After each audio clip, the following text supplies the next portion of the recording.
Y bueno amigos, estamos aquí listos para el videito interesante que por lo menos al menos una vez al día trato de compartir con ustedes. El de hoy también va a quedar bastante chévere y una sola cosita que les voy a pedir a cambio y es la de siempre, que presten mucha atención y traten de acompañarme hasta el final de este video porque creo que va a quedar bastante chévere, bastante interesante. Así que vamos a darle play, muchachos, porque han pasado unas cosas que me han parecido interesantes. Sobre el final del video les voy a dejar algo que escuchamos hace cierto tiempo en el programa El Chiringuito por parte del Lobo Carrasco y que le pone muy mala posición y deja también ver muchas cosas, y entre esas cosas hay que entender que el que es mentiroso termina ridiculizado en muchos aspectos porque es que es sencillamente brutal. Así que lo de siempre, les voy a pedir una sola cosa y, como les digo, es que me acompañen hasta el final de este video. Muchachos, ¿por qué les digo esto? Porque bueno, hay unas cosas que me gustaría analizar con ustedes y que bueno, son tantas que ya uno no haya ni por dónde empezar.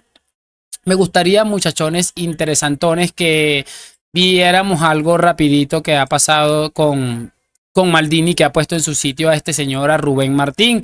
Que como siempre han querido minimizar lo que hace el Real Madrid, los futbolistas que fichan, los que tiene, los que deja de tener.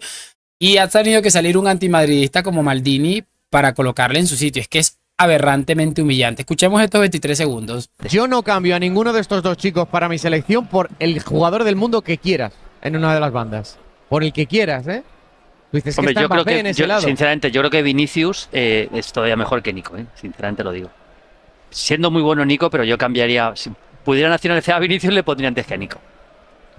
Bueno, para la selección suiza salía Kobe. Es muy chistoso porque que tenga que salir. A ver, no vamos a decir que Maldini se está volviendo madridista porque evidentemente no está sucediendo y no va a suceder nunca. Y afortunadamente también no queremos cierta gentuza de este lado. Pero hay que entender el valor de las cosas. Y Maldini es un tipo que sabe de fútbol en algunas cosas. Creo que lo que él más falla es en pronósticos, o que a veces se deja llevar por ese antimadridismo.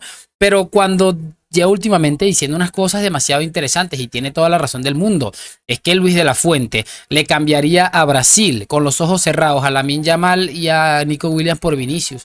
Que está clarísimo. En todos modos, como les estoy diciendo, Maldini sabrá algo de fútbol, me imagino, y aquí lo que ha intentado hacer es hablar con un poquito de razonamiento y decir, oye, a ver, chicos, sí, realmente son muy buenos estos chicos porque lo son y tienen buena pinta ambos, pero hablar de que no lo cambiarías por ninguno de estos es que es totalmente irracional. Así que muy bien por Maldini. Preocupante que ya algunos antis, muchachos, están como saliéndose de lo que eran, y no sé, al final esto divertía mucho, pese a las estupideces que decían, divertía mucho reírnos de ellos. Pero bueno, siempre nos va a quedar gente ridícula como lo que están en este programa, y que además de ridículas son unos asquerosos impresentables. Escuchemos este minuto. Muy rapidito, por favor, os lo pido porque es un tema que tampoco de esto, pero como nos afecta de cara al Mundial que se va a jugar en 2030 y en el que está el Camp Nou, los lazo, las declaraciones de Vinicius, ¿tenéis algo que aportar? Next. Yo ya dije en su momento que no se le insulta por su raza, sino por otro motivo, y no quiero entrar más. Bien.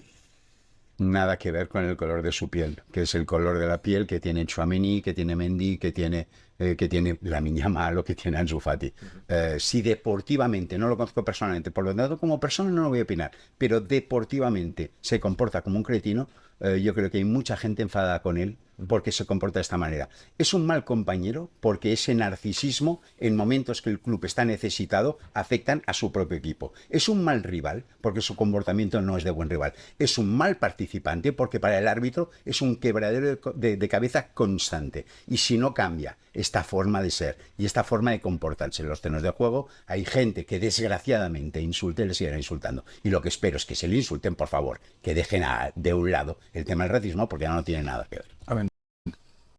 A ver, muchachos, hay demasiadas cosas que analizar. Este dice que es un cretino, que es un mal compañero y que además afecta a su club. Estamos hablando de un futbolista que prácticamente le ha dado 2 Champions a su equipo, teniendo 23 años, que va a ganar el Balón de Oro, como para que vengan a decir semejante barbaridad. Pero nos da una pequeña idea del nivel de estos personajes. Es que es absolutamente ridículo. Encima empieza a colocar ejemplos, por ejemplo, de Nico Williams, de Iñaki Williams, de Tchouaméni, y la mayoría de estos futbolistas que mencionó han sufrido insultos racistas. Es que es realmente ridículo.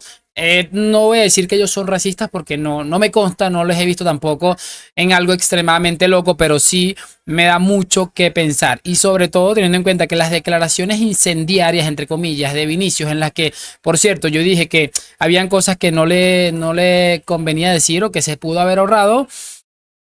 España prácticamente termina dándole la razón a Vinicius, y no es que sea un país racista, es que está en una situación delicada en cuanto a nivel deportivo y que se mezcla con todo esto. ¿Y por qué les quiero decir esto? Porque miren esta imagen que sucedió en un Sporting Oviedo. Hijo de puta, le dice la muchacha, y miren aquí, mono de mierda, le dice claramente esta chica a un futbolista del Sporting. Perdón, creo que del Oviedo, no estoy muy seguro. No sé. Vean esta otra, porque también sucedió, y como les digo, en la misma semana en la que pasaron todas estas declaraciones de Vinicius, termina pasando esta otra imagen, que es un poco menos clara, pero se puede observar.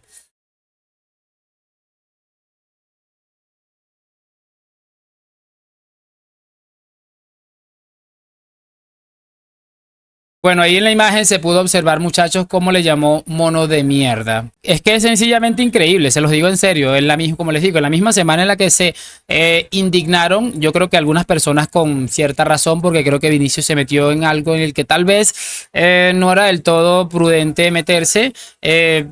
España termina prácticamente, o el fútbol español termina prácticamente dándole la razón a Vinicius y quitándole la razón a personajes como el que acabamos de escuchar, que ya sabemos que es un impresentable y que habla una cantidad de estupideces, de barbaridades. Qué vergüenza tener la edad que tiene y estar con estas ridiculeces, y encima decir que no se le insulta por su color de piel. Totalmente falso. A Vinicius sí se le insulta por su color de piel. Muchas de estas cosas, como les dije la otra vez, hay gente que no es racista, pero como le tienen un odio irracional a Vinicius porque lo querían reventar y no se dejó, acuden a esto porque sabe que de alguna u otra manera les afecta. Y si no, métanse a Twitter y pongan Vinicius y ya se van a dar cuenta de muchísimas cosas. Es que es lamentable. Cerramos con este video, muchachos, que me lo pasaron y me pareció sencillamente de locos. Mucha atención. Pelé, contesto. Pelé, 761. Joseph Dican, 805, el austriaco.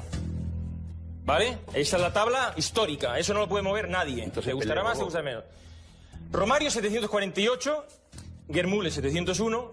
Y por detrás, ¿quién viene? Con 31 añitos. 634. ¿Cuántos partidos? Como haga 3 temporadas un poco normal, pues está facturando 50 al año, ponle que sean 40, yo le tiro por abajo. ¿Se juegan más partidos Ya ahora que está. antes? ¿Se juegan más partidos luego? No, yo los partidos te digo. Y bueno, chicos, aquí está la tabla que básicamente estamos viendo de cómo van las cosas con un Cristiano que llegó a 900 goles y que, bueno, efectivamente es el máximo goleador de todos los tiempos. Esto es para que se hagan una idea muy clara y muy específica de cómo ha funcionado el relato durante muchísimo tiempo. En ese momento los goles es que eran lo máximo, estaban sacando pecho de que en un par de años Messi iba a arrasar con todo. Por cierto, no sé cuántos años han pasado, me gustaría saber desde cuándo es ese video, pero sí me parece bastante curioso que, bueno, están vociferando que en un par de años buenos Messi lo iba a reventar. Y bueno, ahora es que los goles no son tan importantes. Es que me parece sencillamente brillantes. Ellos mismos se retratan, utilizan unas cosas absolutamente asquerosas, y lo curioso de todo esto es que son tan mentirosos y manipuladores que se les olvida lo que dijeron hace un año, incluso lo que dijeron hace una semana. Terminan cayendo en contradicciones y me parece, es como el caso de Neymar con Vinicius, que lo comparan en la selección brasileña. Te ponen a decir, no, mira, a Vinicius no se le puede comparar con Neymar. Tú dices que ha ganado Neymar con la absoluta de Brasil, ha ganado una Copa Confederaciones en el año 2013 y poco más. Pero es que metió muchísimos más goles que Vinicius. Yo, bueno, Vinicius tiene 23 años y está a punto de ganar algo que Neymar nunca pudo conseguir, por poner un ejemplo, un Balón de Oro, y que nunca va a conseguir, obviamente. Incluso ahí es donde tú dices, ajá, pero entonces quiere decir que los goles es lo más importante en el fútbol. Yo lo considero así, ¿no? Y ahí se les cae el relato de Messi con Cristiano. Es que me parece sencillamente brillante esta gentuza. Así que nada, espero saber, por supuesto, sus opiniones en los comentarios. Me dejan su like, suscripción. Gracias por acompañarme a la Madrid. Nos vemos en un próximo video y chao.